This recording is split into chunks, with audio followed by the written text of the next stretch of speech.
नमस्कार मित्रों, अपना मिजाज न्यूज़ थी हूँ संजय जानी। अत्यारे छूँ हूँ મહેસાણા આરટીઓ કચેરીમાં। आप मारी बाजूमां जे दृश्यो જોઈ રહ્યા છો તે થોડા દિવસ પૂર્વેના જ છે કે જે આરટીઓ કચેરીના પ્રાંગણની અંદર ખખડધજ અને ભંગાર હાલતમાં પડેલા વાહનો દૃશ્યમાન થાય છે।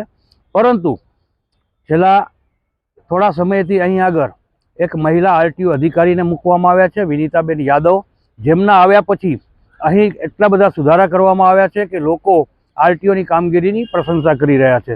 एक सारो अधिकारी જ્યારે कोई પોતાના કાર્યક્ષેત્રમાં જાય છે અને ત્યાં જે કોઈ વસ્તુ જે આમ આદમીની નજરની અંદર આવતી હોય અને એ વસ્તુ જ્યાં ખરાબ જેવી લાગતી હોય અથવા તો બહુ ગંદી ગોબરી લાગતી હોય તો તેનો સુધારો કઈ રીતે કરી શકાય તે વિનીતાબેન યાદવ પાસેથી શીખવા મળી રહ્યું છે।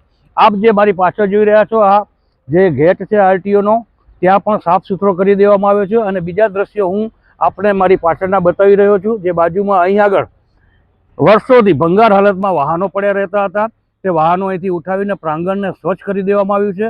પદ્ધતિસર અહીં આગળ વાહનોના પાર્કિંગ આપવામાં આવ્યા છે। 4 વ્હીલ ગાડી હોય કે 2 વ્હીલર ગાડીઓ હોય એને પદ્ધતિસર મૂકવા માટેની કડક સૂચનાઓ આપવામાં આવી છે। એ સૂચનાના આધારે આરટીઓ પ્રાંગણ એક નંદનવન સમૂહ અહીં ભાસી રહ્યું છે।